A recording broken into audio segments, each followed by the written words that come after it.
Going to get her on with us right now.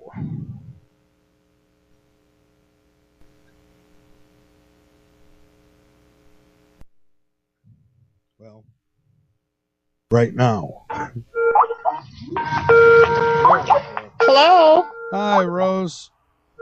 Hi, Michael. Hi. I hear the ringing in the background. I don't know if it's speakers. Yeah, I gotta turn this thing off. Okay. My iPad's going crazy. All right. Yeah, I brought you on live. Sorry. I try to do it during the break sometimes, but I don't get to it all the time. So That's all right. I have too many devices.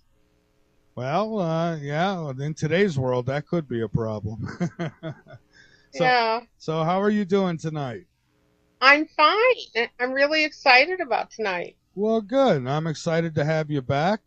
Um, I don't want to make you go through the whole thing again, unless you want to. That's quite up to you. But I'm sure tonight we've got listeners who didn't hear the last show, so maybe we could start out with a little background and a little insight into what's happened to you.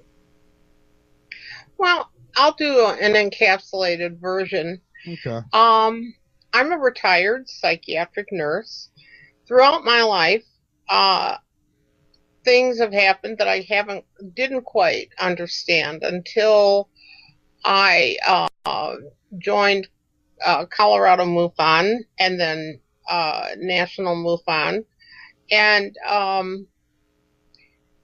became acquainted with David Jacobs and Bud Hopkins.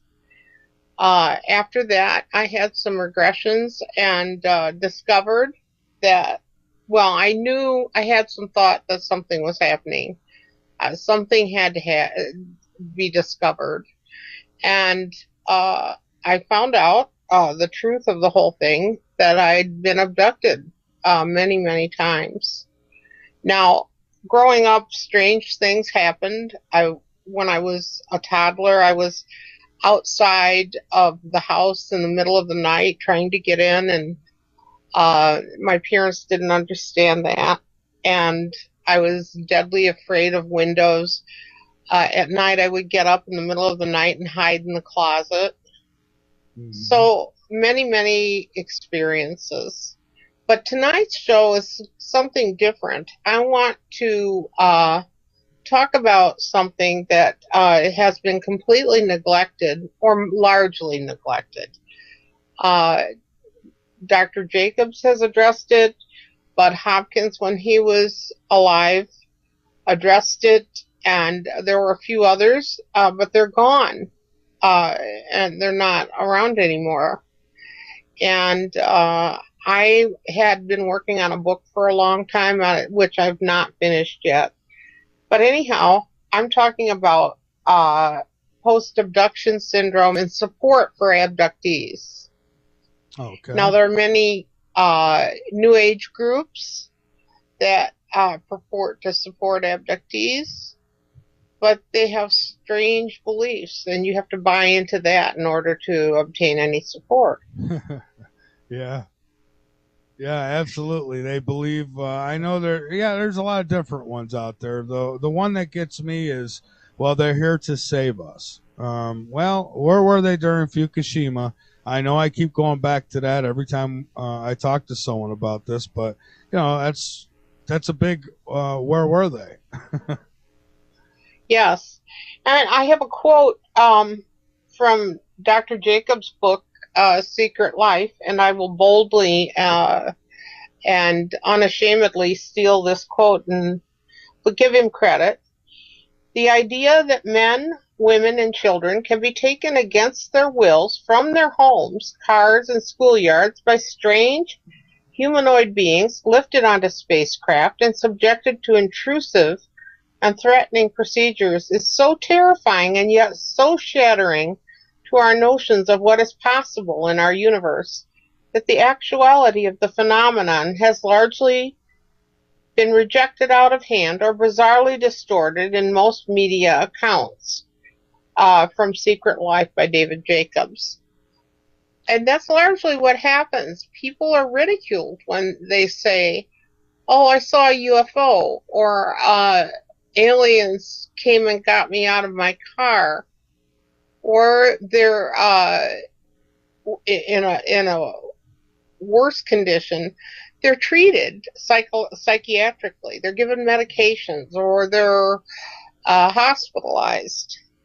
And I'll say this: if this phenomena is really happening, and I believe it is, if it's really happening, then just as the government and certain agencies of the government hire people to spread disinfo on the internet and other ways, I wouldn't doubt that they put out people who claim to be abducted and say, hey, they're here to save us. That like, in other words, the agencies would know the real agenda, and they're trying to push the false agenda to throw people off track if they are going to believe it.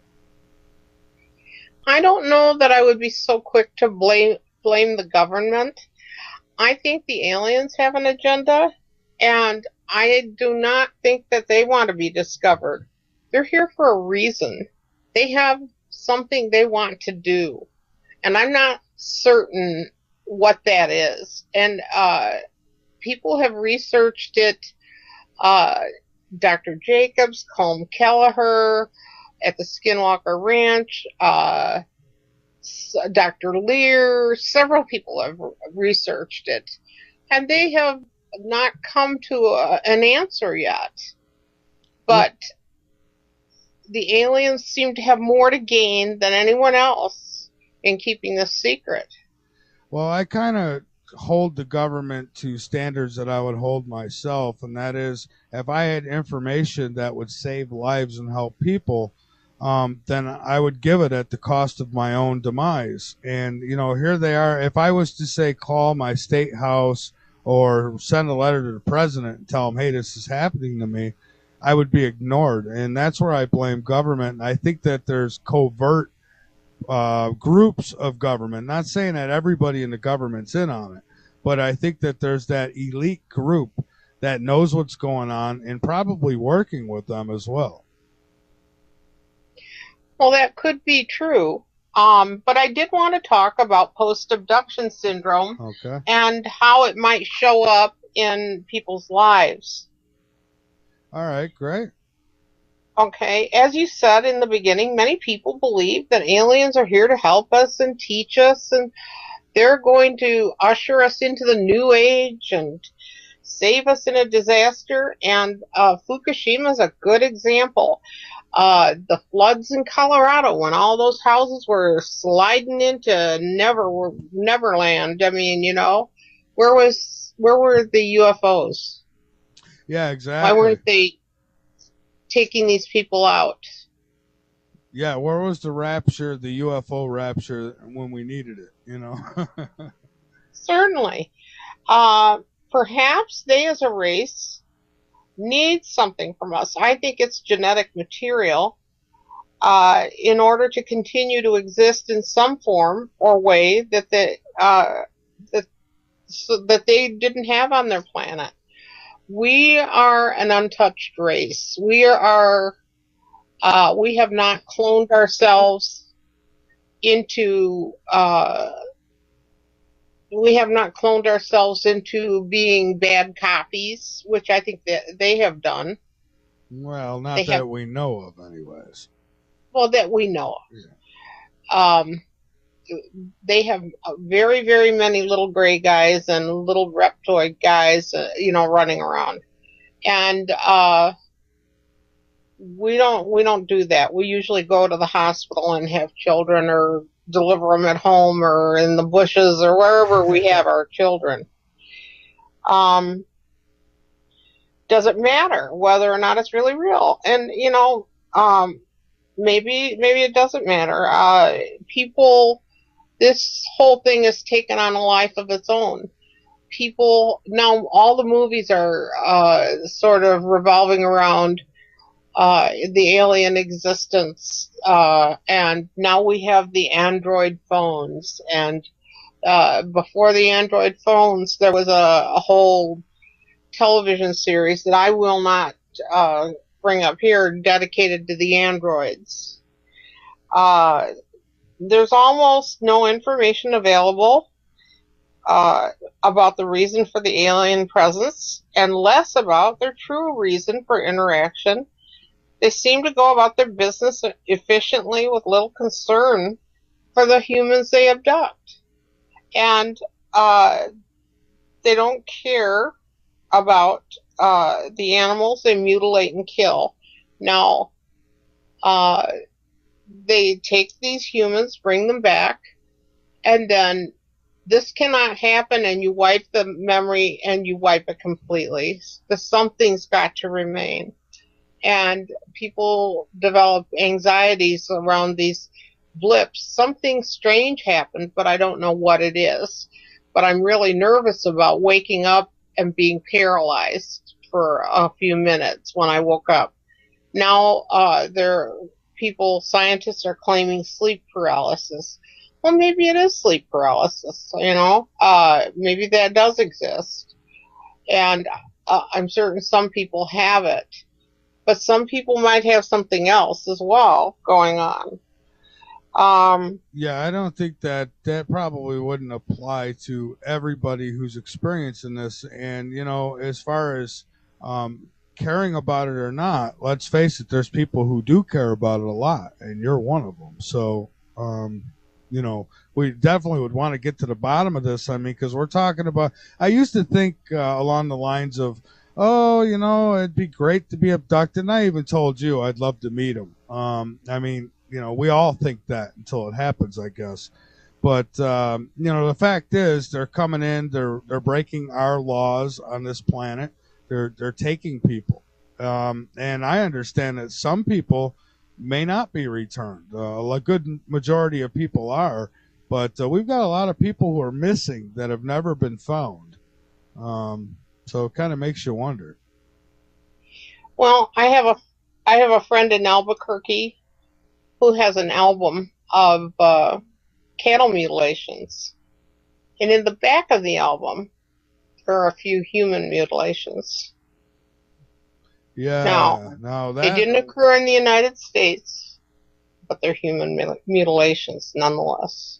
Oh, so there are cases of that, because I've always wondered how come they mutilate the cows and different animals, but they, you never hear about a mutilated human. They always seem to bring us back, put us in our beds or whatever.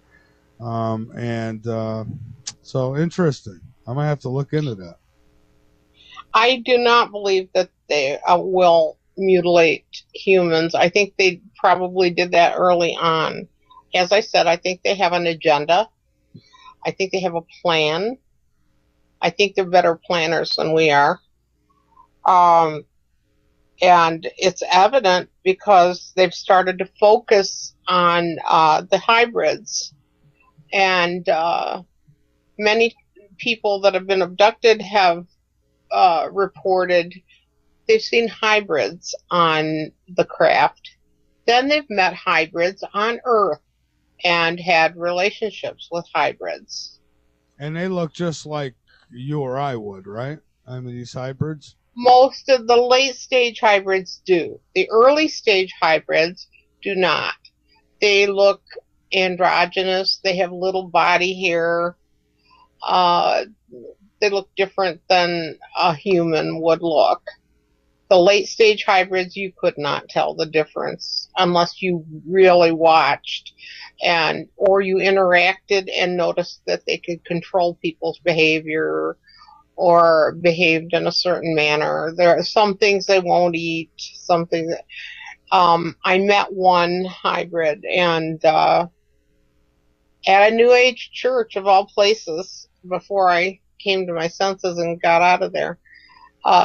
This hybrid was there, and he was very unusual, and he was very upsetting to be around. Mm-hmm. Now these ETs, well, let's just say the Greys. Now they don't have any kind of emotions. I mean, they don't smile, they don't get angry, they don't none of that stuff. They're just so that would tell me that they're soulless. What do you think about that? I wouldn't say they're soulless. I would say they don't have emotions. Uh, I think that they're probably manufactured, the grays.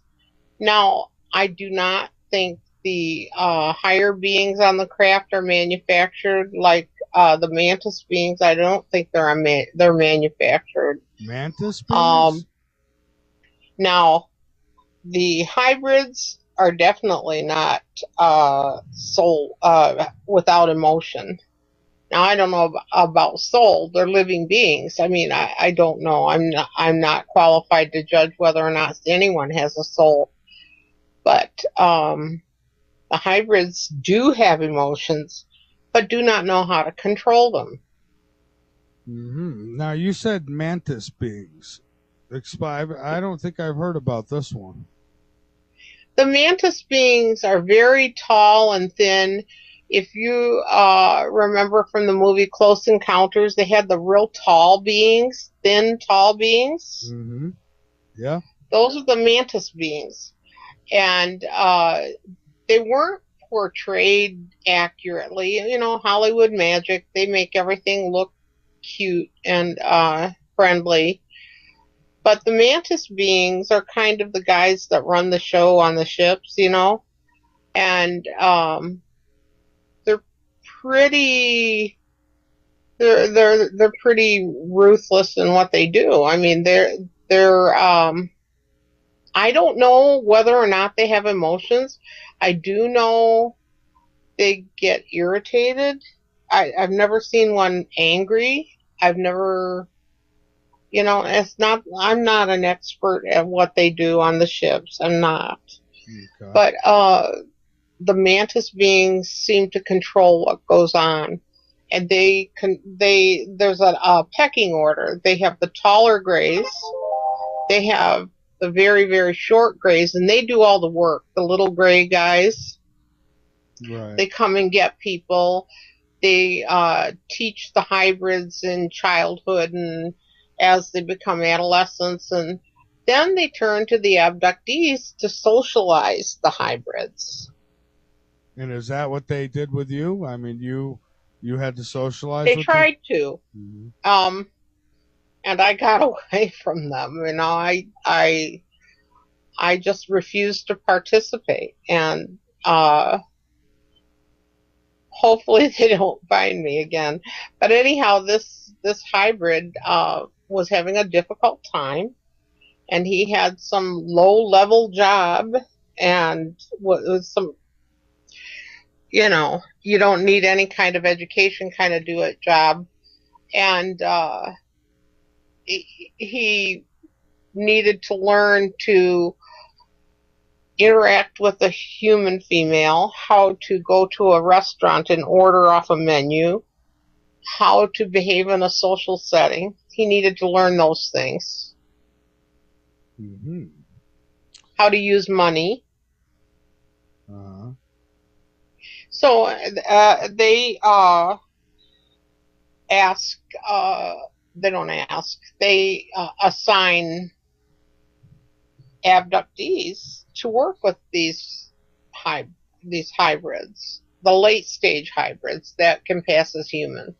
So what would the plan be? What is the agenda? I mean, obviously they've been doing this for a very long time. You know, how long is it going to take them before they get what they want, and are we what they want? Now, I've talked at length with Bud and Dr. Jacobs about this, and no one knows. The only answer we get from the aliens, and this is from thousands of people that both Bud and Dr. Jacobs and other researchers have worked with, the only answer that the aliens will give you is this will all happen soon, and we will all be together and happy. It'll be wonderful. Somehow I don't see myself being happy with a bunch of 4-foot gray people who don't smile and don't talk. They won't be 4-foot gray people. No? They'll be hybrids. Hybrids. Okay, and they're amongst us, you say, now. Yes. And they're assigned certain jobs that they have to do here. I mean, what are the hybrids? What is their agenda, their job, their goal? Well, that's what we don't know. I don't know. I wasn't at their last staff meeting, and Okay. I don't know what they're assigned to do.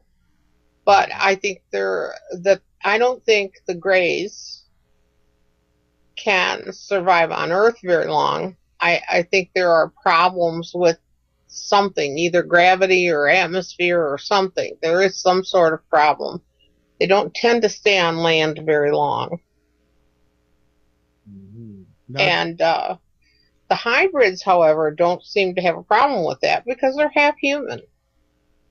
I see. Now, the Greys, are they wearing any kind of helmet? I don't know if I've asked you this last time, but I've had some report to me that they wear like kind of like a space helmet of some sort or a mask or something that helps them breathe. Do you find that? I've not seen that. I don't know. I mean, I've been told there are several variety of aliens, and I'm not claiming to be an expert. I, I, I was going to talk about this post-abduction syndrome. The thing is, I don't know. I mean, I have no idea why, the real reason they're here. I have my thoughts. I agree with Dr. Jacobs. He wrote a book called The Threat. I would encourage you to get that book. If you suspect you've been abducted and you want to gather some information about the subject, he wrote a book called Secret Life. Bud Hopkins wrote a book called Missing Time. They're both very cheap in paperback now, and a worthwhile read if you need to get information. The Threat is quite frightening. I would read Secret Life first. Okay, and I've got other questions, but I want you to get on the track that you wanted to talk about here tonight, and that is about people who are going through this and what they can do and support groups and those types of things. So go right ahead.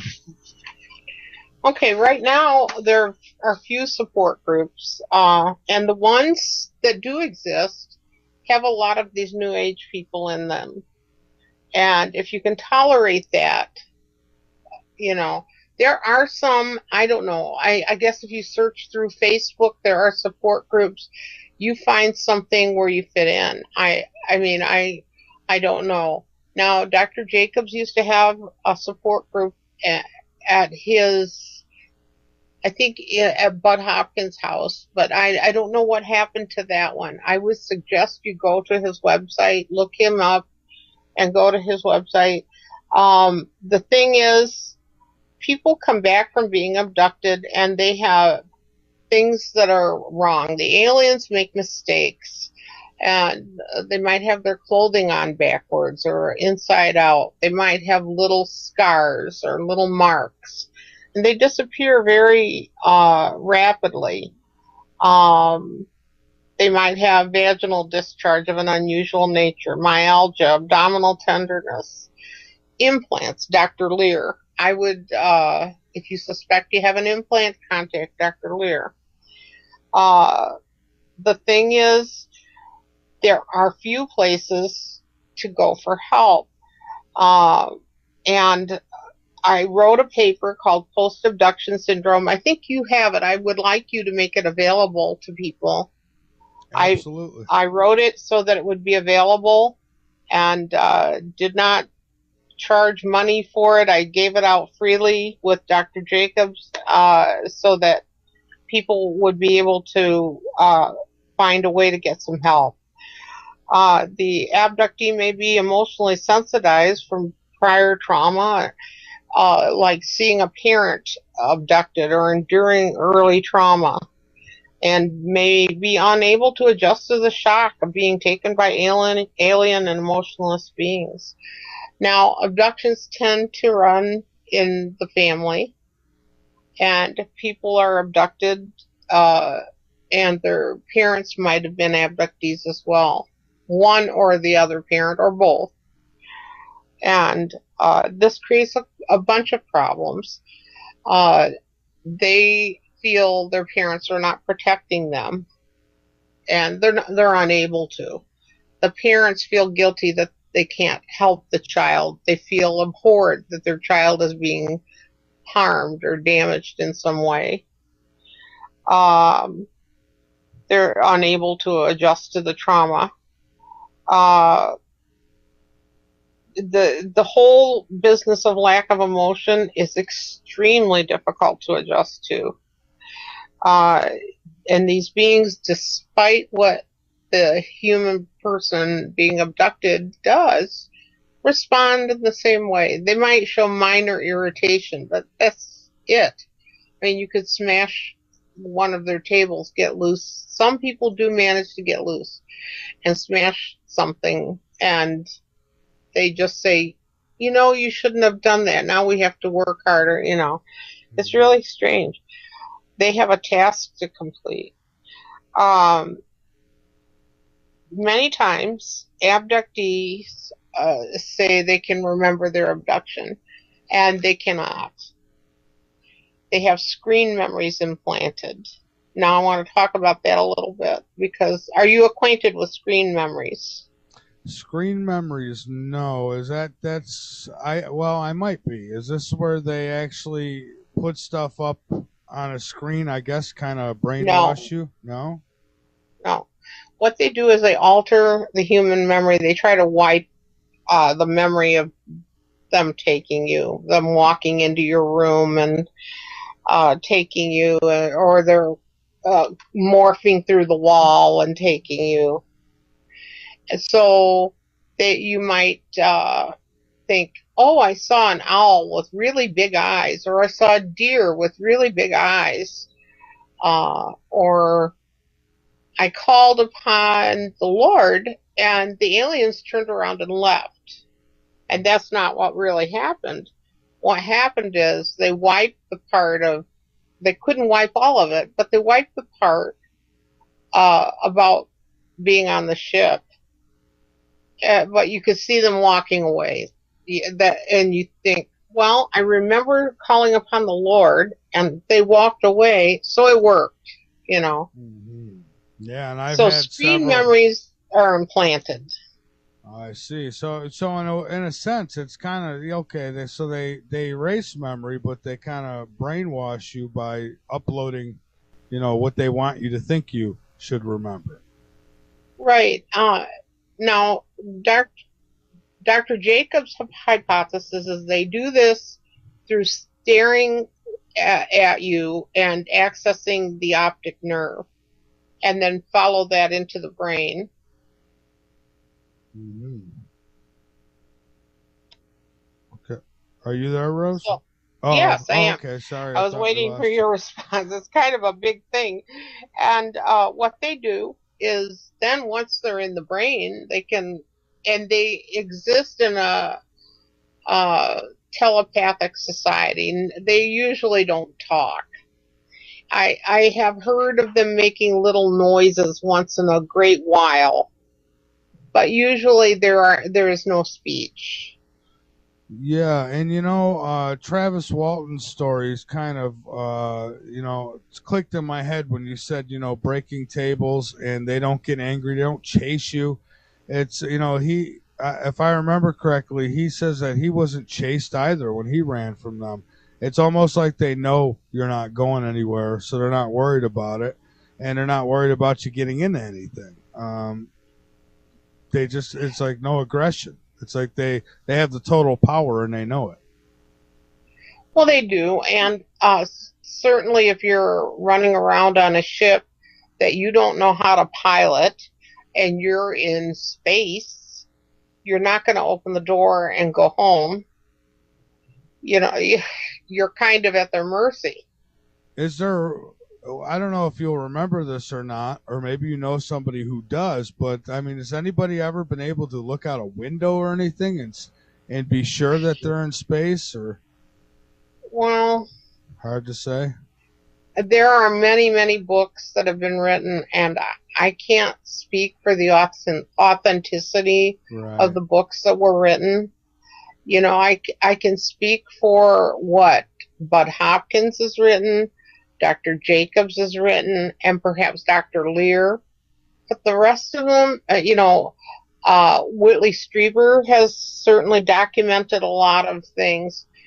The thing is, they alter people's memories, and I think unless someone's been interviewed by a qualified researcher, you can't trust everything.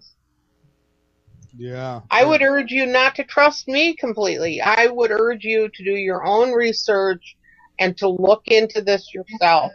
Oh, believe me, Rose, honestly, I give everyone the benefit of the doubt, but I never, leave the show saying, well, that's fact, that's true, because how do I know? Here's a question I have before you get back into what you're talking about.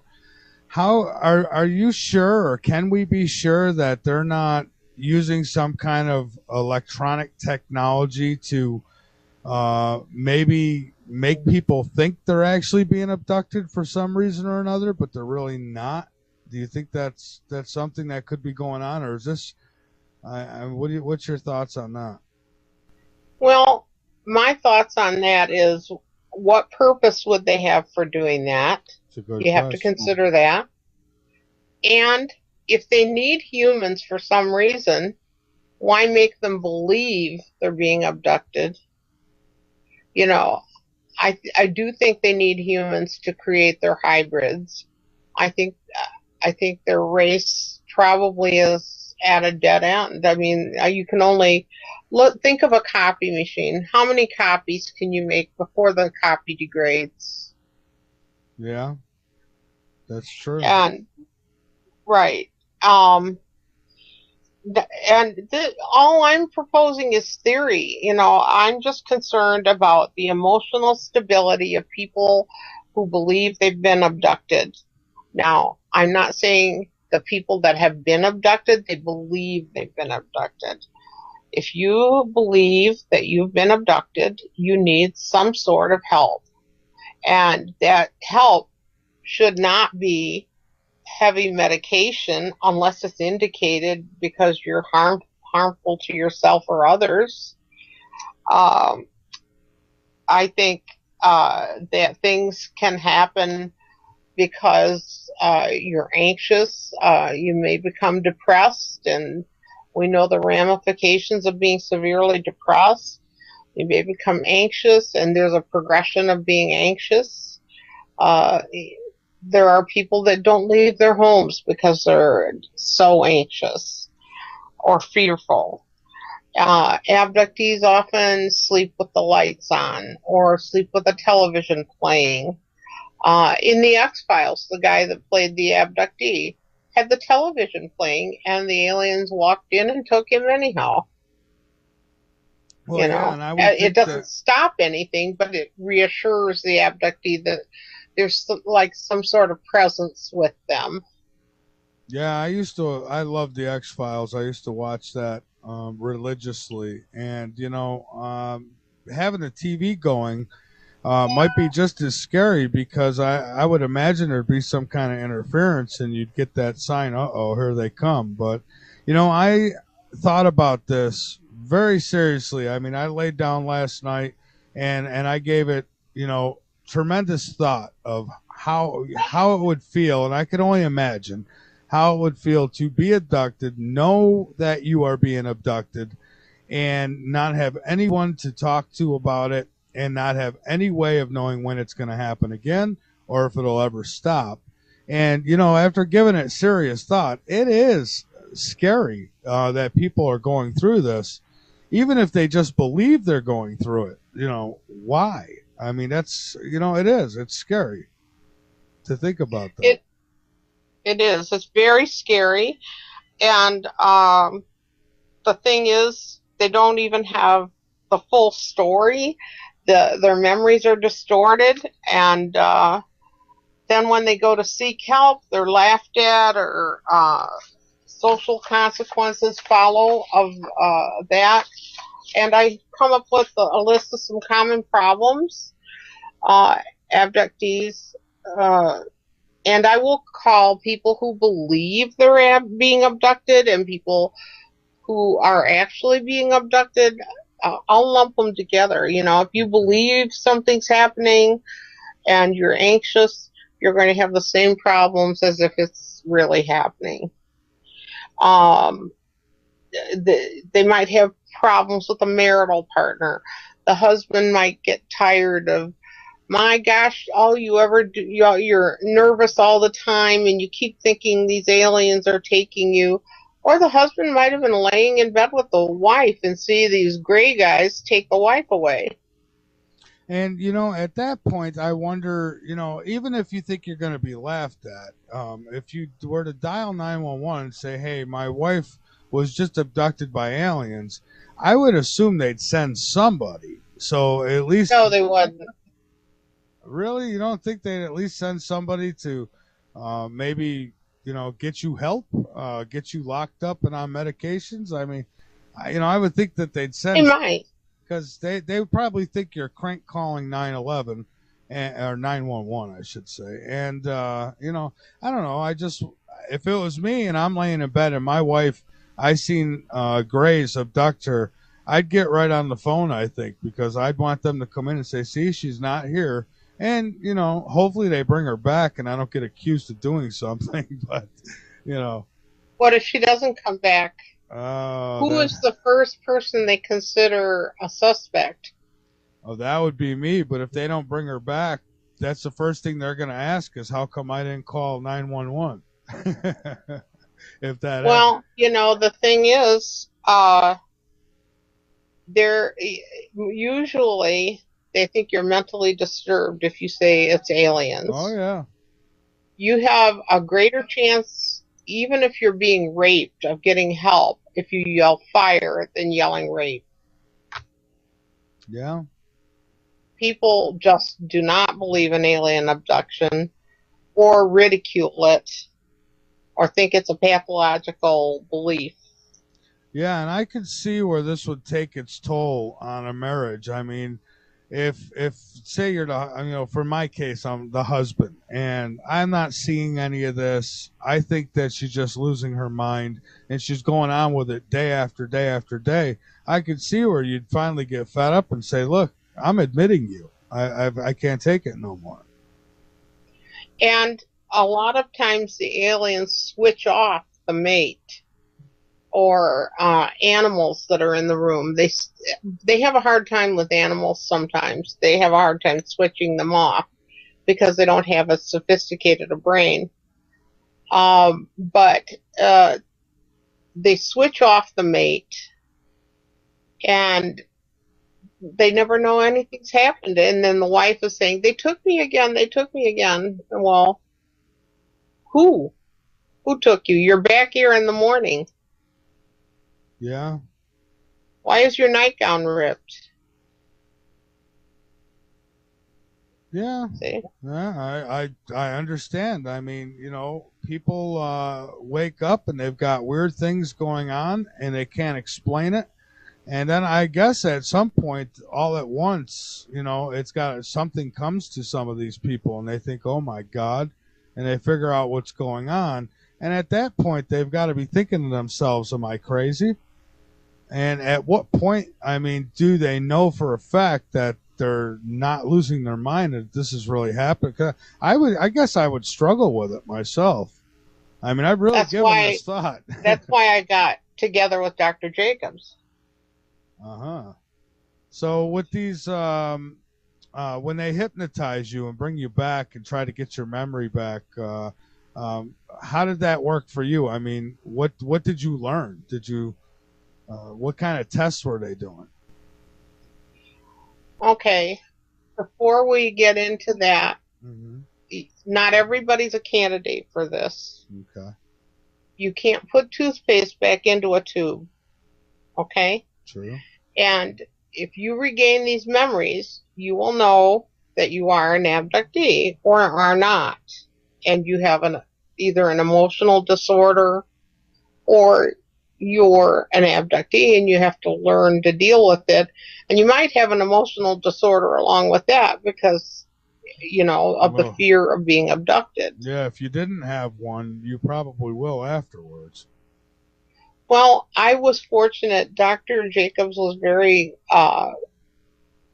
reassuring and supportive, and I had good support in my MUFON group, and I came out of it not living in fear every day. One of the things Dr. Jacobs told me, what they don't steal, don't give them. If they take you up onto a ship, or whatever they do, don't give them anything. Your life is your life. Another thing I discovered that had been happening in my entire life, and that it will continue to happen, and I don't know how long.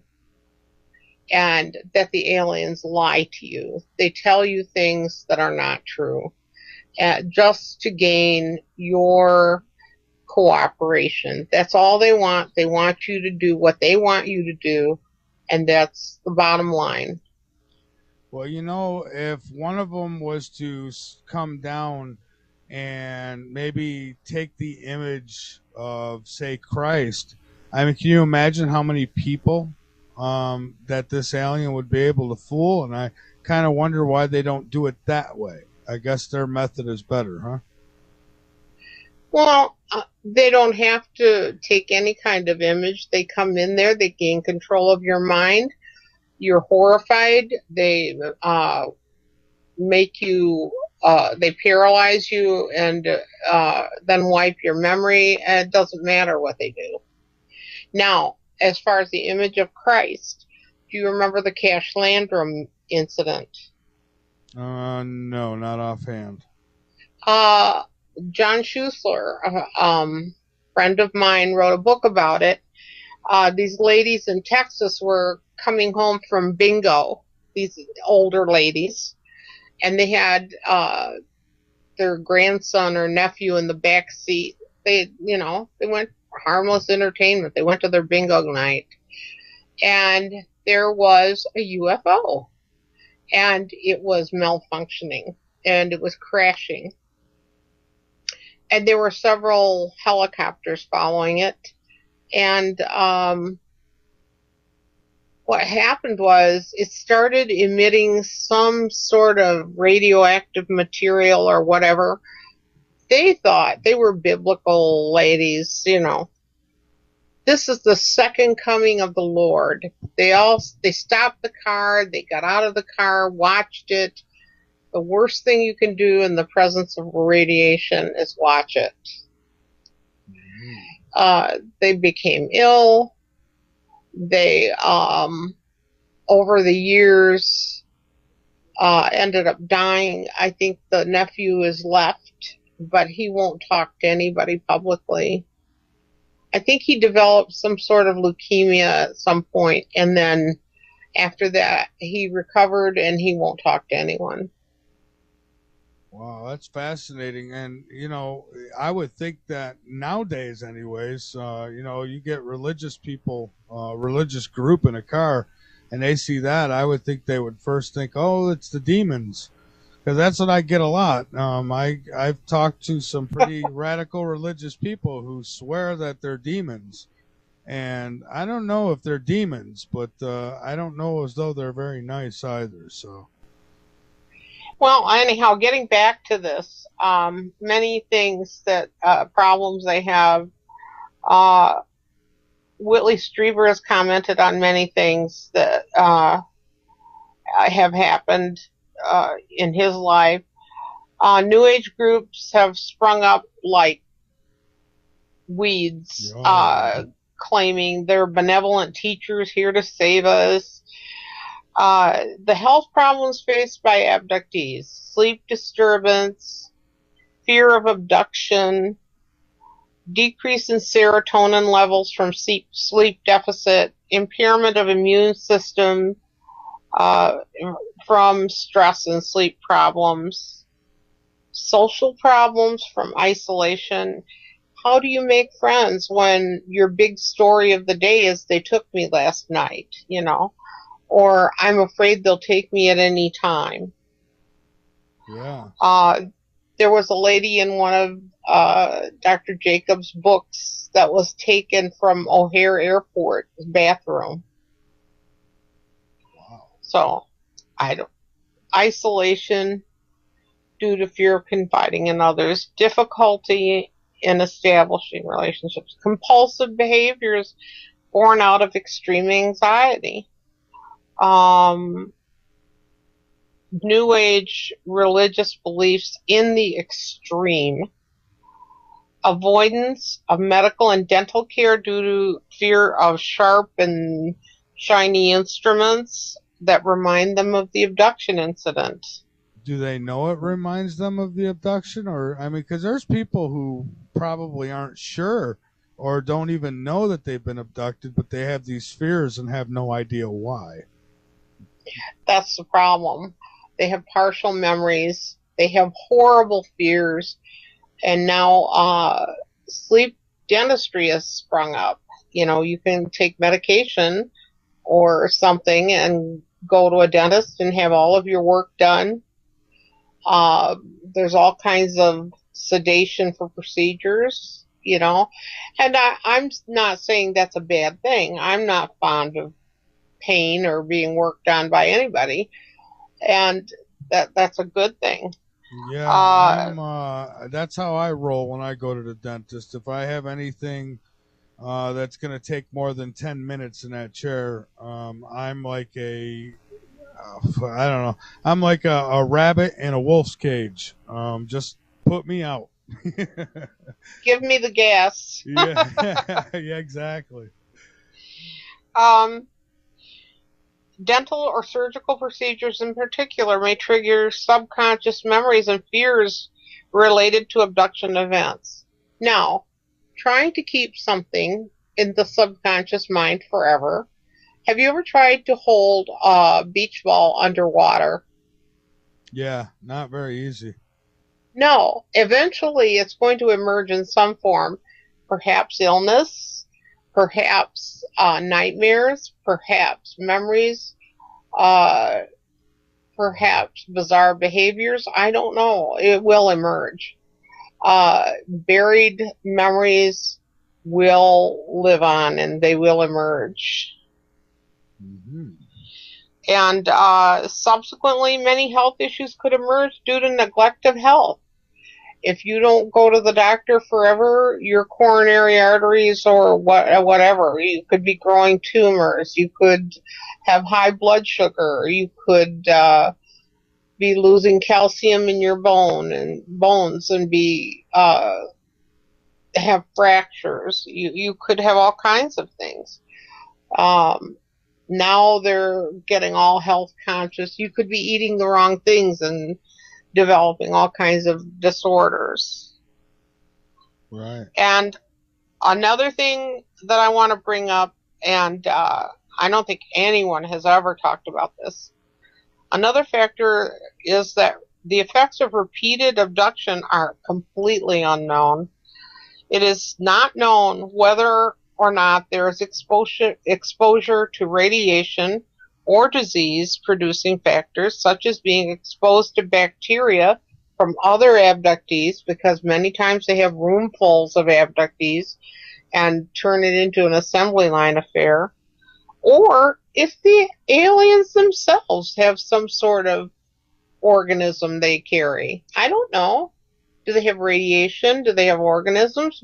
Who knows? Do they clean up after themselves? Good questions, you know, and the radiation thing, that's kind of scary, because I gotta say, when I seen a craft rather close, it was probably, I don't know, maybe a pine tree's length in the sky, gliding over, my first reaction was excitement, and I ran underneath this thing. And it was high enough up, but I ran underneath this thing, like jumping up and down like it was Christmas, because I couldn't believe there was one that close. I felt like I could have threw a rock at it. And you're saying that's not a good idea. I don't think so. They might figure out you're there, first of all. Secondly, I don't know what powers them. Do you? Absolutely not. I wish I did. The world be on free energy. I think I have a feeling, but You wouldn't be doing a radio show. You'd be a rich man. yeah, or a dead one. Now, many abduction researchers have said that autoimmune disease is prevalent in abductees. So they cause all these problems for people, and yeah, that's good reason to be concerned. I got to tell you, I've taken this very serious, and again, I have given it serious thought. And the idea that they could do all this and get away with it, I wish somebody would just set up. I mean, if I was one who was being abducted every night and I knew it was happening, I don't know if it's possible, but boy, if there was a way to trap one of these little suckers, it'd be really nice to do that and finally prove to the world, here he is, I told you. you know Do you know who would show up?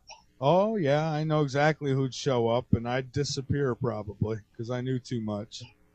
Yeah, I mean, you were talking about all of these researchers being killed and all of these strange things going on.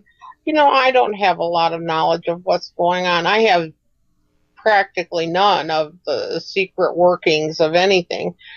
But I think if you caught an alien, certainly somebody would show up that has, I don't know, Air Force secret SEAL Team 6, I don't know. They'd take the little creature away and you'd never hear of it again. And if you talked about it, they'd say, well, that's gross. She's got crazy ideas. Oh, they'd probably set you up for all kinds of stuff. I mean, I know a guy right now who's being set up because he's fighting against the criminals in the banking industry. And I mean, it's real. I think that if you had that, I don't know what you'd do. I mean, even if you went out in the street with this alien and showed everybody driving by, they would find those people and they would tell them, I don't know what you saw tonight, but you'd better not talk about it. I mean, they really get their message across. Apparently, when Roswell happened, they went and found everybody because initially the local radio station put out in the newspaper, printed, alien crash, we have residue, it's all, the guy's got stuff all over his farm, and okay. So the next day, all of a sudden, it was all different. These were just balloons they were testing and dummies, and they fell onto the ground, and it's all this aluminum foil stuff. It's not anything real. Yeah, I had Don Schmidt, I think is his name. I talked to him quite a while ago about this. And I believe I said that too. I said, and what was it? A day later, they changed the story. And he says, not even. It was about an hour later. I mean, the story come out, crashed UFO recovered, I think was the headline. And next thing you know, they were recapping it and said, oh, no, it was a weather balloon. You're going to tell me that our military does not know the difference between a weather balloon and a crashed craft? Really? I just find that hard to believe. And if that's true, we're in a lot of trouble. I think they know the difference very well, but I again will return to, I think the aliens are vested in not wanting it known. And I don't think they want people to go crazy. I think if you were to announce, there are aliens that can come into your house and take you out and take you to some spacecraft in the sky, and we can't do anything to stop it. People would panic. What would people do? They would panic. I mean, and you'd have some who would probably sit on guard with shotguns all night. And I could see why they would panic. I mean, I understand the whole concept of not coming out and saying, hey, this is what's happening.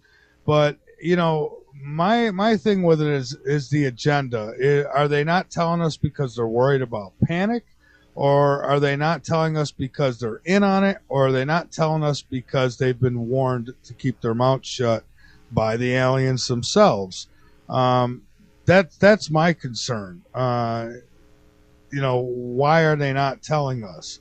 Because this is obviously happening to people, and it is scary. And I mean, if they just announced it tonight, yeah, people would panic.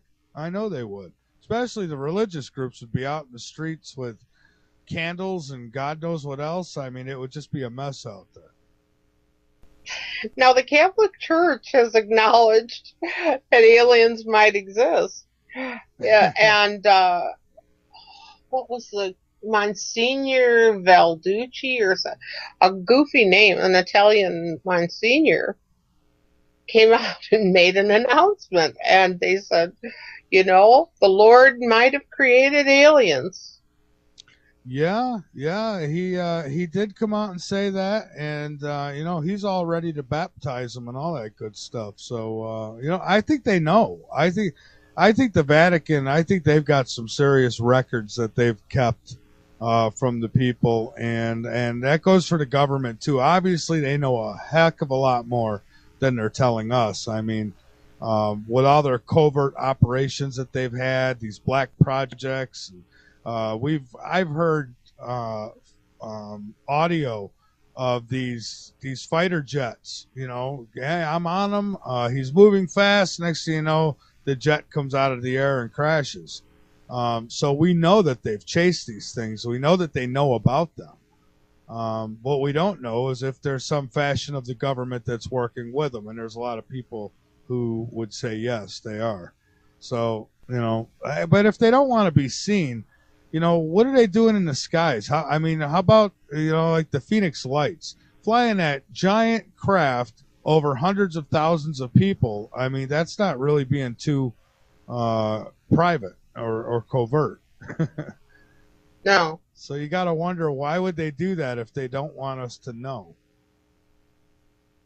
I think once in a while, they let themselves be seen. I don't know why. I don't claim to understand their motivations. Mm-hmm. I think they do what they decide to do. I think that they've decided they have the power here, and they do what they'll do. I mean, I don't know that they do have power over anything, but they just have this... they just march along and do what they're going to do. It could be that they make mistakes. Maybe they were cloaked and thought that no one could see them, and all of a sudden, I don't know, their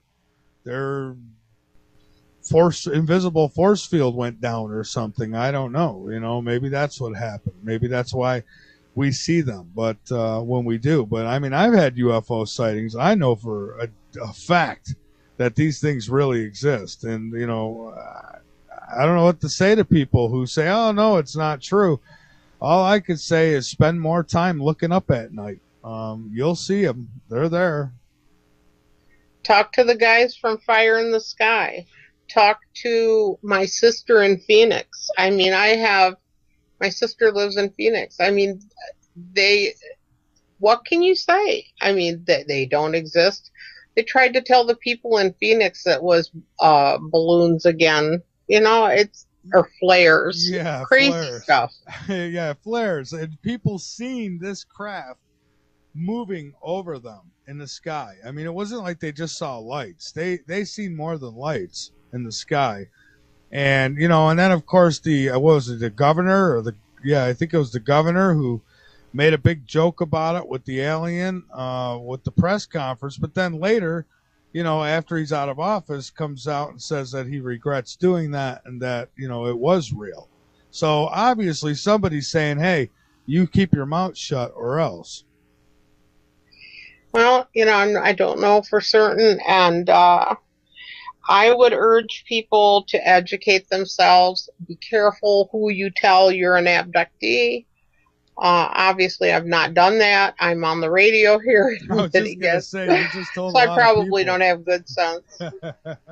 Well, no, and I appreciate you doing this because if nobody ever talked about it, then, a lot of us would just be sitting back uh, speculating on it. And I know it's still some speculation, but, I have no reason not to believe you. And the fact that you're not the only one that's come out and said this, there's hundreds of thousands, probably millions of people with these type of stories, and I just don't believe that everybody's crazy or making it up. I think, and I did talk with the guys from Fire in the Sky, and I'll tell you what, that it's the most convincing story that I've ever dealt with, and the reason is because these guys passed the lie detector test.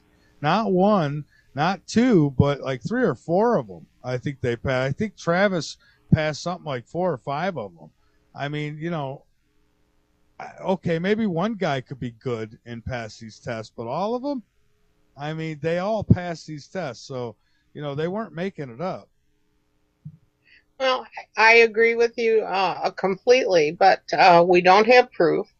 And I will say one thing before we're over. Okay. You can be convicted in a court of law for less evidence than it would take to prove that aliens exist. Oh, exactly. If you've got two or three witnesses who say you committed a crime, you're convicted. But if you get 100,000 people who say, I seen this craft or I seen this ET, it's, oh, they're crazy. Back to Dancing with the Stars. Yeah. Hey, it was Venus.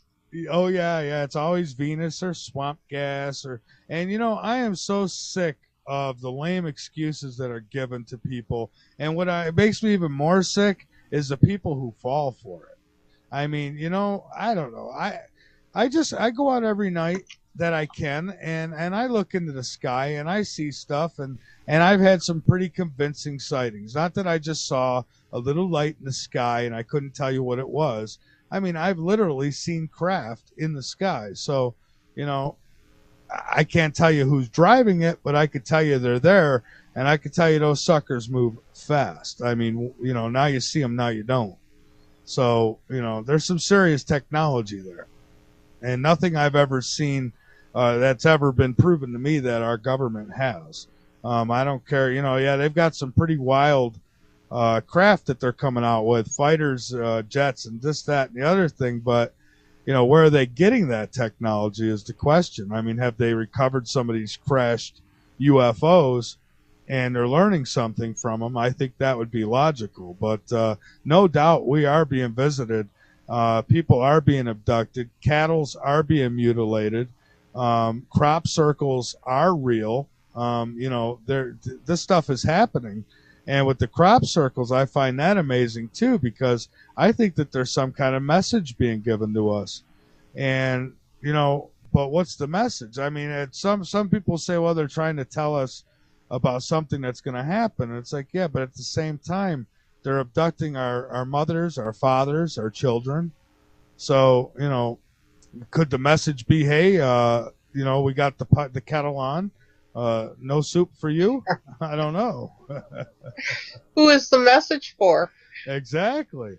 There's just so many questions. And if we could just get everyone to come together, get the government to not cover it up, if people wouldn't go crazy, if they could be trusted not to go crazy, imagine all the great minds that could be put together to figure this thing out. But but here we are, and it no doubt happening. Rose, we got to take a break here real quick. Spend time with us now for a second time to talk about not only what's happened to her, but helping people realize and be more aware of this phenomena and that it could be happening to you and what to look for.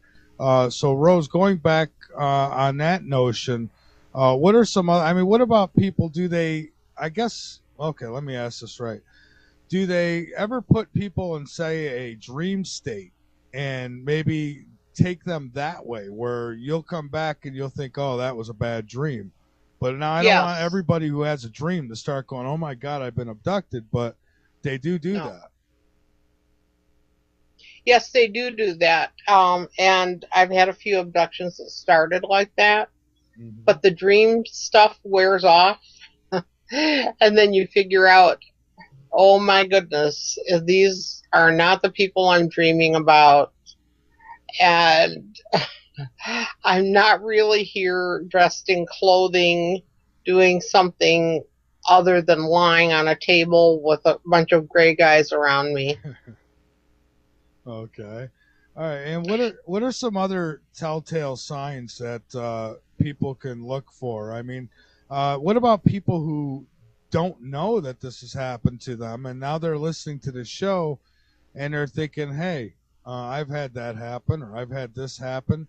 What's some good resources for them to look into this further for Okay. themselves? Start reading. Uh, get Bud Hopkins books, David Jacobs books. I could read off a list to you. Um, the first one is Secret Life, Missing Time, UFOs and Abductions.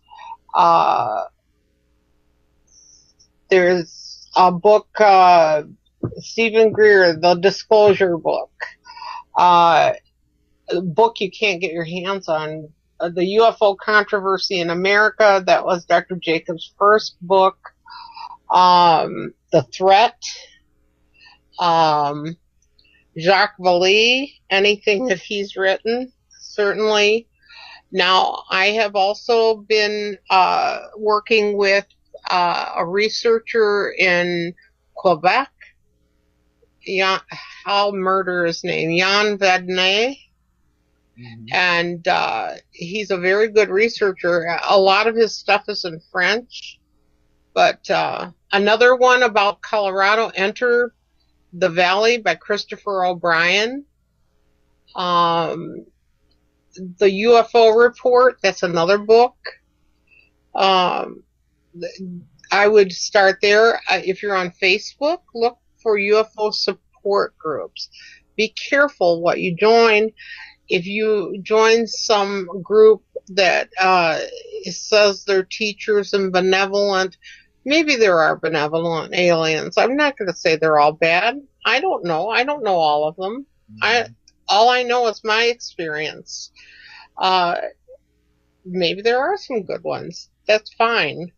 But I wouldn't, if they come at night and take you in darkness, that's not a good thing. That's not a friendly act. No, that's not a friendly act. And, one story that really stands out with me, I believe it was in Alaska, and I think I brought this up last time you were on, but there was a police officer pulled into the driveway of a home, and because he was I think he got a call, I don't remember exactly how it went, about the child being taken. When he pulled up in the driveway, he literally seen the child being transported through the roof, no hole, no nothing, just kind of like I hate to say it, but kind of like a Star Trek type thing, right up and into the ship. And he testified that he's seen this with his own eyes. Of course, his career was over after that, but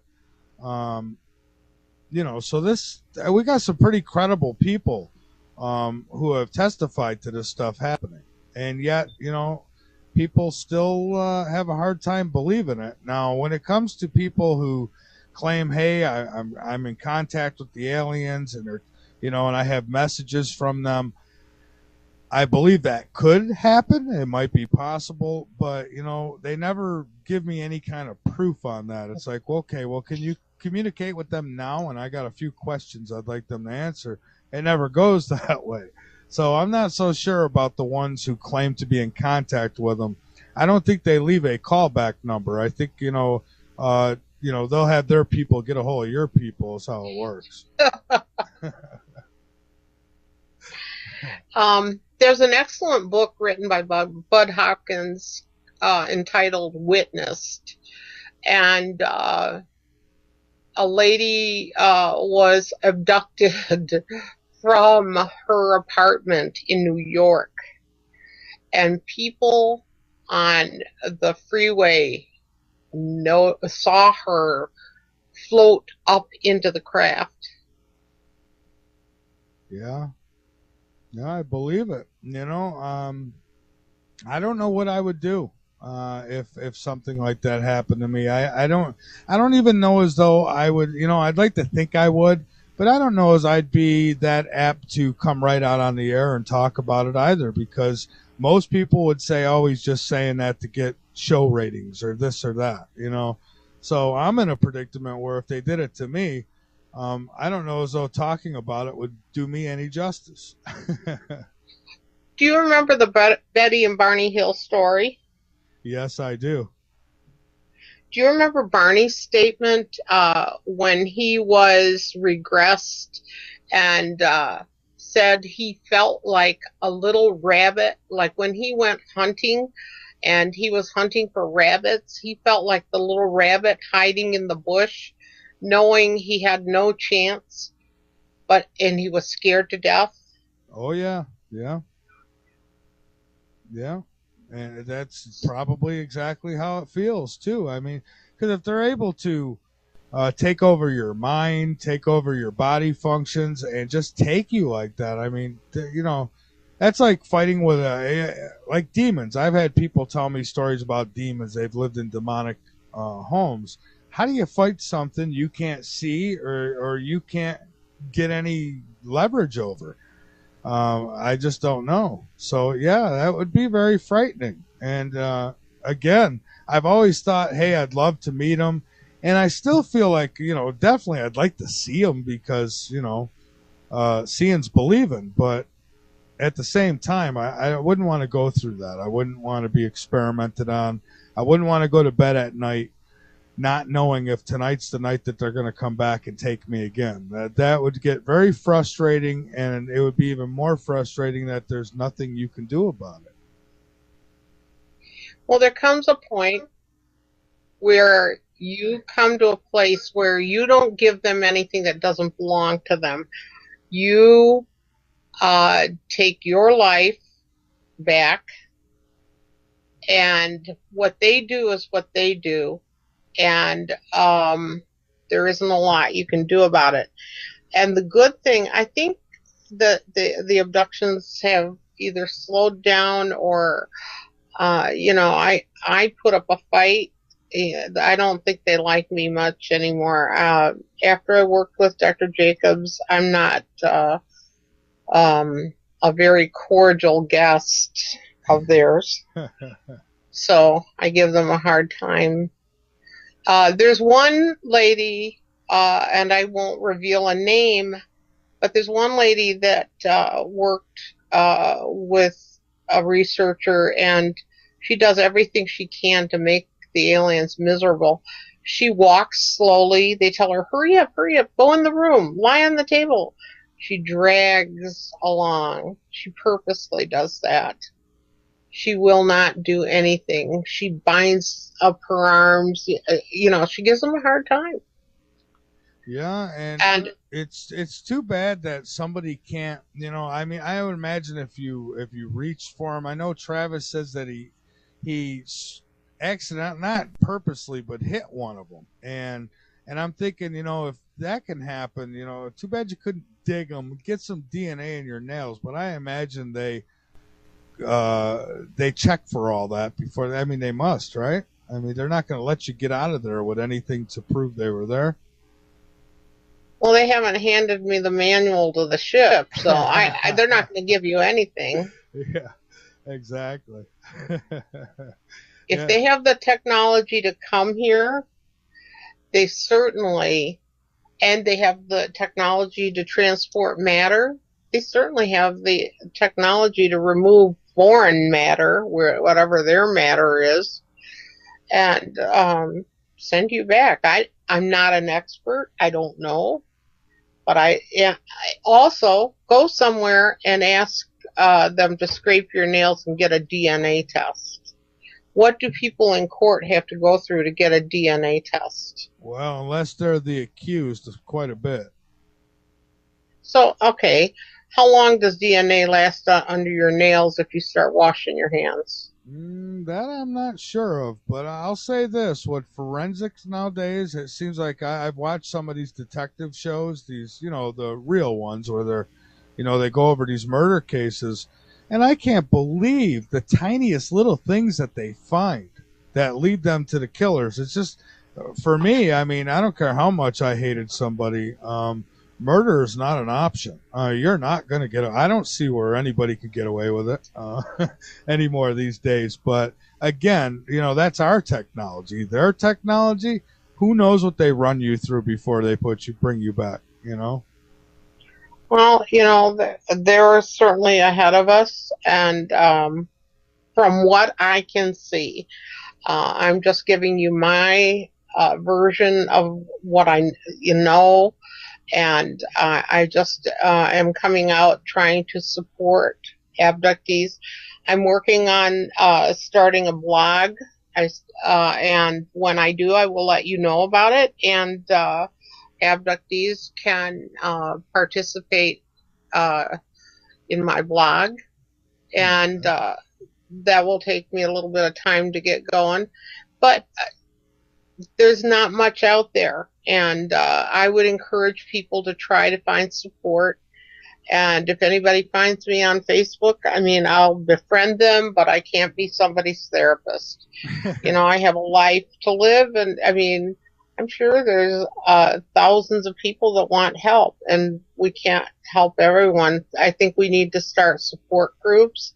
I think the local MUFON groups, I'm calling out to them, start an abductee support group. Don't worry about legal ramifications. Have somebody sign a release before they attend, and just start a support group where you can talk about how you feel about being abducted. Yeah, and out of all the reality shows that are on TV, and I'm no big fan of TV these days, but of all the reality shows they have on there, you would think by now maybe somebody would have put something together like that on TV, these groups who, just to bring at least attention to the whole phenomena, and to bring awareness to it, if nothing else. I mean, I know you can't trust or believe hardly anything you see on TV these days, but it would bring more people, because a lot of people are glued to their televisions and these various shows, so sometimes it's not a bad way to at least get them to look into it more and find that this is real and this is happening. And you're very brave to come out and talk about this. You really are, and I'm glad that you have. Well, as far as a TV show, is it profitable? Who's going to do it? Or who's getting the startup money? I have a friend that's a producer. He's been having a heck of a time getting monies for his films. The thing is, it's what sells. Dancing with the Stars sells. People turning their backs and not seeing the singer and turning around and seeing it's some not attractive middle-aged lady sells. That kind of thing. It's all follow the money. Yeah, it really is. And, people direct me sometimes to these TV shows, like these different UFO and Bigfoot hunters and stuff like that. And even the ghost hunting shows. And the problem I have with it when it's on TV is they got to keep ratings. They've got to keep bringing it in. Otherwise, they're going to get canceled. So, it's sometimes things are hyped up on TV and therefore give people the wrong impression, and they think, well, it's good entertainment, and that's all they think about it as. And so that is a problem as far as TV's concerned. At least on radio, it's a lot different. I mean, we're just two people. We're discussing something that's real. While it may not be real to everyone, it's definitely real to you. And again, I have no reason not to believe you and the many, many, many others who have come on this show and told me similar stories, that they've been abducted and that they have no control over it, that it just, eventually I guess you just get hard and tough to it. And you say, well, you could take me, but I'm not going to help you with anything. And I guess, that's the first line of defense, right? Yes. I have to thank you, Michael, for what you do. I think you provide a service that people desperately need. You provide the truth. And I heard a commercial stating, why doesn't President Obama? I think President Obama probably couldn't do a lot about this. I think there's some things he couldn't do much about. If you haven't noticed, most of the presidents that have been elected, they go in looking like young, vigorous men, and they come out of there looking like retirees. Oh yeah, and let's face it, they all say, "Well, we're going to look into this and we're going to bring it out in the open." But then they get elected in, or whatever happens, or get chosen, and then they get that briefing. Hey, you're just going to go out there and look pretty and pretend you're in charge, but here's for one, a president might only be in office for 4 years, maybe 8. So on such short term, I don't think they're going to give them all the information on something like this. So I agree with you there. Well, and I think by the time they get in office, there's all these papers that have piled up, and they dump them on the desk, and they say, all these people want to be heard, Right. and you have to deal with this. And there's so many petitions. I can't tell you how many petitions come my way all the time where people say, sign this petition. We're going to force the government to give disclosure. I have news for people. You can sign as many petitions as you want. They're not going to tell you anything they don't want to tell you. Anything they don't want you to know, they're not going to tell you. I don't care how many signatures you got. And, who is it? Is it Bassett? Yes. Yeah, who's always petitioning for. And I told him last time, it's been a while since he's been on my show, but I told him last time he was on, I said, do you really think you're going to get anywhere with this? And he claims that he believes he will. And so far, I've been right. He's not gotten anywhere with it. I mean, they're just not going to do it. Oh, and Stephen Greer as well. Yeah, and I appreciate the effort. If it's sincere, and I don't know if it is or not, but let's face it, we're not going to force them to tell us anything that they don't want us to know, and they definitely don't want us to know about this for whatever reason. I was under the impression that this is kept secret because of the power source of these crafts. It would cut into their oil money and all that good stuff, but I'm sure there's a lot more to it than just that. Well, who knows? I mean, you don't know. You haven't heard the conversation. You don't know what the aliens have. If you're in a card game, unless you see both hands, you don't know who's going to win. That's right. That's right. Sometimes people got good poker faces, so it's really hard to tell. But Rose, is there anything else that you wanted to discuss or get out there before I let you go tonight? Well, I'll leave with a quote, and a steal again from David Jacobs. No matter how they handle the experience, all abductees have one thing in common.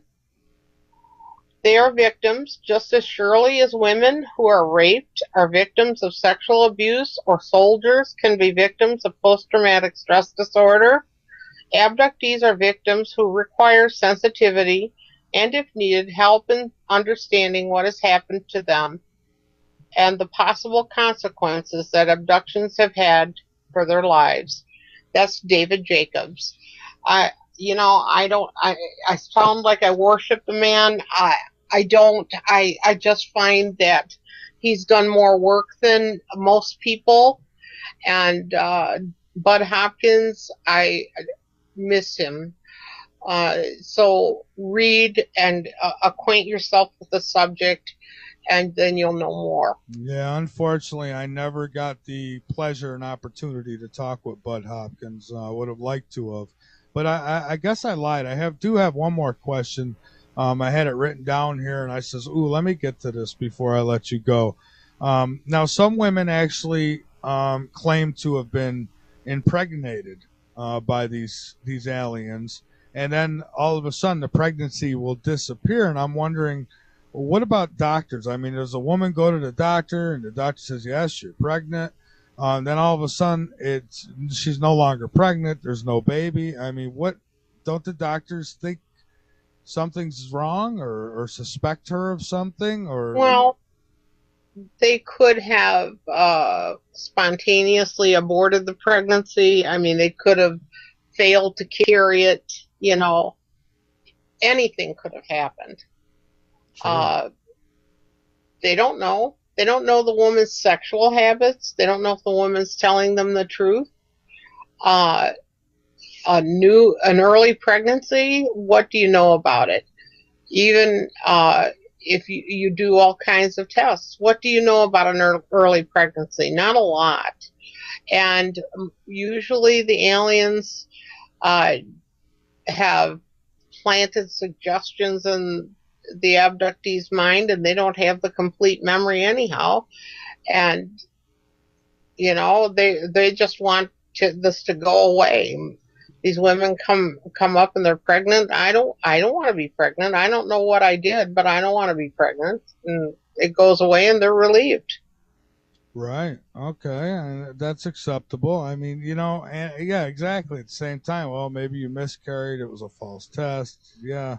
So I can see how that can happen. Now, in the stuff, the literature that you sent me, it said whether or not abductions happen in this time space or in some other dimension, the person deserves support. And I totally agree with that statement. But now I have a question about another dimension. How would one know they was abducted in another dimension? I mean, wouldn't they have to be aware that they're being abducted, and how would they know it was another dimension? And that would be my last question. That's a side effect of my meeting Michio Kaku. Um, he talked about multiple dimensions, and a lot of people talk about they don't know if the aliens are coming from wherever they come from, Alpha Centauri. I don't know where they came from, or are they dimensional beings? Now, if you believe in string theory and multiple dimensions, maybe they are coming from other dimensions. Think about the Skinwalker Ranch. Little windows or circles would open up and things would come out of them. So I don't know.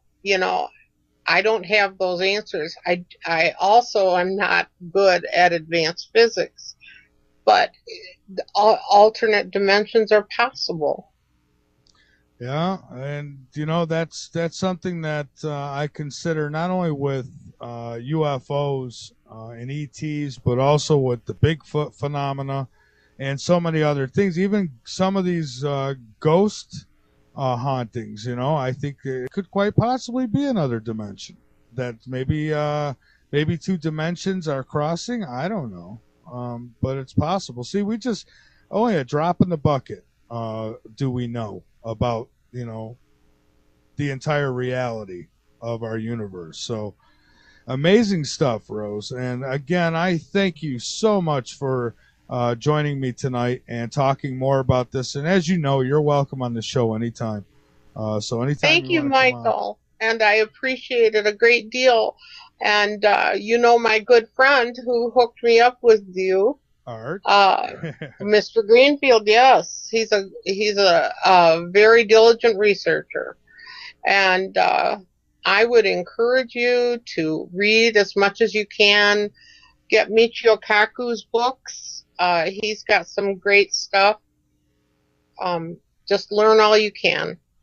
All right. Well, Rose, thank you again, and thank you to Art for helping us cross paths. I appreciate that because nothing fascinates me more than the UFO ET topic. Even the paranormal is top on the list, but this even takes the cake with that because there's just so much we don't know, and I'm just a very curious person. So I definitely want to know as much as I can, and you definitely help. So thank you so much. Good night and have a good week. All right, thank you, and you too, Rose. And well, yeah, enjoy the rest of the week. Okay, everybody. That was Rose Hargrove. And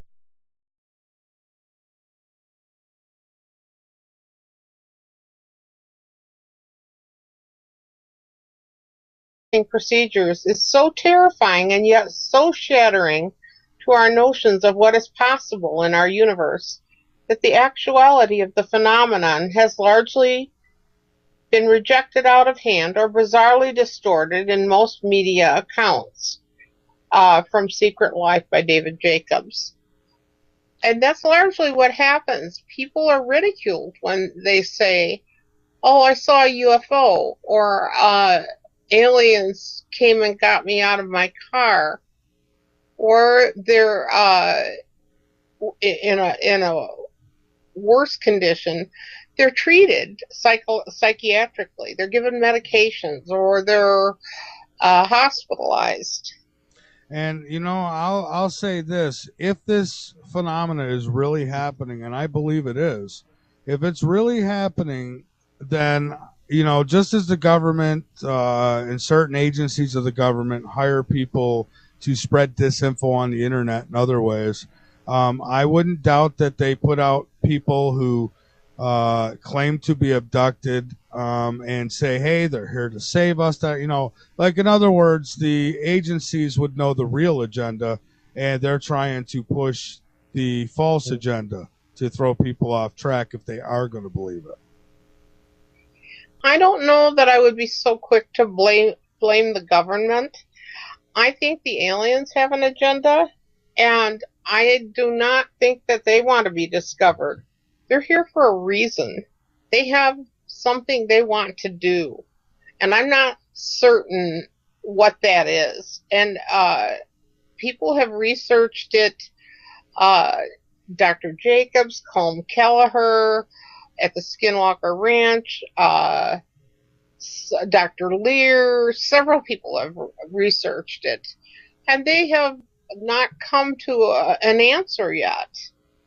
But the aliens seem to have more to gain than anyone else in keeping this secret. Well, I kind of hold the government to standards that I would hold myself, and that is if I had information that would save lives and help people, then I would give it at the cost of my own demise. And, here they are. If I was to say, call my state house or send a letter to the president and tell him, hey, this is happening to me, I would be ignored. And that's where I blame government. And I think that there's covert groups of government, not saying that everybody in the government's in on it, but I think that there's that elite group that knows what's going on and probably working with them as well. Well, that could be true. But I did want to talk about post-abduction syndrome, okay, and how it might show up in people's lives. All right, great. Okay, as you said in the beginning, many people believe that aliens are here to help us and teach us, and they're going to usher us into the new age and save us in a disaster. And Fukushima is a good example. The floods in Colorado, when all those houses were sliding into Neverland. I mean, where were the UFOs? Yeah, exactly. Why weren't they taking these people out? Yeah, where was the rapture, the UFO rapture, when we needed it? Certainly. Perhaps they as a race need something from us. I think it's genetic material in order to continue to exist in some form or way that that they didn't have on their planet. We are an untouched race. We have not cloned ourselves into being bad copies, which I think that they have done. Well, not that we know of, anyways. Well, that we know of. Yeah. They have very, very many little gray guys and little reptoid guys, running around, and we don't do that. We usually go to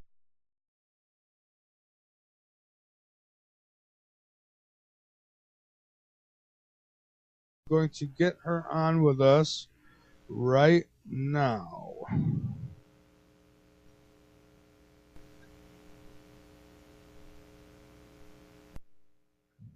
Well, right now. Hello. Hi, Rose. Hi, Michael. Hi. I hear the ringing in the background. I don't know if it's speakers. Yeah, I gotta turn this thing off. Okay. My iPad's going crazy. All right. Yeah, I brought you on live. Sorry. I try to do it during the break sometimes, but I don't get to it all the time. So That's all right. I have too many devices.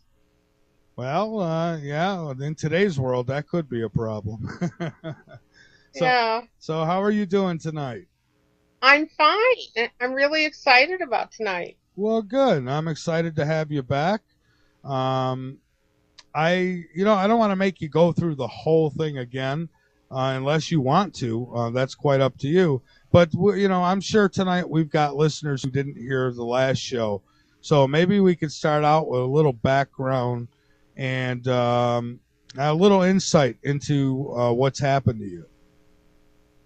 Well, I'll do an encapsulated version. Okay. I'm a retired psychiatric nurse.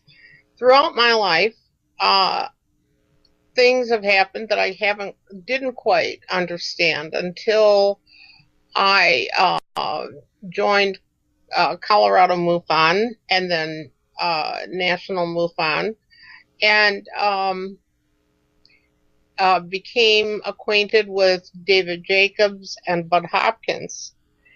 After that, I had some regressions and discovered that, well, I knew I had some thought that something was happening. Something had to be discovered. And I found out the truth of the whole thing, that I'd been abducted to the hospital and have children, or deliver them at home or in the bushes or wherever we have our children. Does it matter whether or not it's really real? And, maybe it doesn't matter. This whole thing has taken on a life of its own. People, now all the movies are sort of revolving around the alien existence, and now we have the Android phones, and before the Android phones there was a whole television series that I will not bring up here, dedicated to the androids. There's almost no information available about the reason for the alien presence, and less about their true reason for interaction. They seem to go about their business efficiently with little concern for the humans they abduct. And they don't care about the animals they mutilate and kill. Now, they take these humans, bring them back, and then this cannot happen, and you wipe the memory and you wipe it completely. Something's got to remain. And people develop anxieties around these blips. Something strange happened, but I don't know what it is. But I'm really nervous about waking up and being paralyzed for a few minutes when I woke up. Now, scientists are claiming sleep paralysis. Well, maybe it is sleep paralysis, maybe that does exist. And I'm certain some people have it. But some people might have something else as well going on. Yeah, I don't think that probably wouldn't apply to everybody who's experiencing this. And, as far as caring about it or not, let's face it, there's people who do care about it a lot, and you're one of them. So, we definitely would want to get to the bottom of this. Many, many times. Now, growing up, strange things happened. When I was a toddler, I was outside of the house in the middle of the night trying to get in, and my parents didn't understand that, and I was deadly afraid of windows. At night, I would get up in the middle of the night and hide in the closet. Mm-hmm. So many, many experiences. But tonight's show is something different. I want to talk about something that has been completely neglected or largely neglected. Dr. Jacobs has addressed it. Bud Hopkins, when he was alive, addressed it, and there were a few others, but they're gone, and they're not around anymore. And I had been working on a book for a long time, which I've not finished yet. But anyhow, I'm talking about post-abduction syndrome and support for abductees.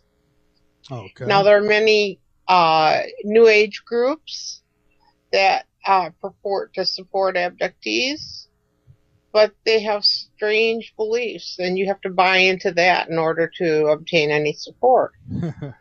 Yeah. Yeah, absolutely. They believe. I know there. Yeah, there's a lot of different ones out there. The one that gets me is, well, they're here to save us. Well, where were they during Fukushima? I know I keep going back to that every time I talk to someone about this, but you know that's a big. Where were they? Yes, and I have a quote from Dr. Jacobs' book, Secret Life, and I will boldly and unashamedly steal this quote but give him credit. The idea that men, women, and children can be taken against their wills from their homes, cars, and schoolyards by strange humanoid beings lifted onto spacecraft and subjected to intrusive and threatening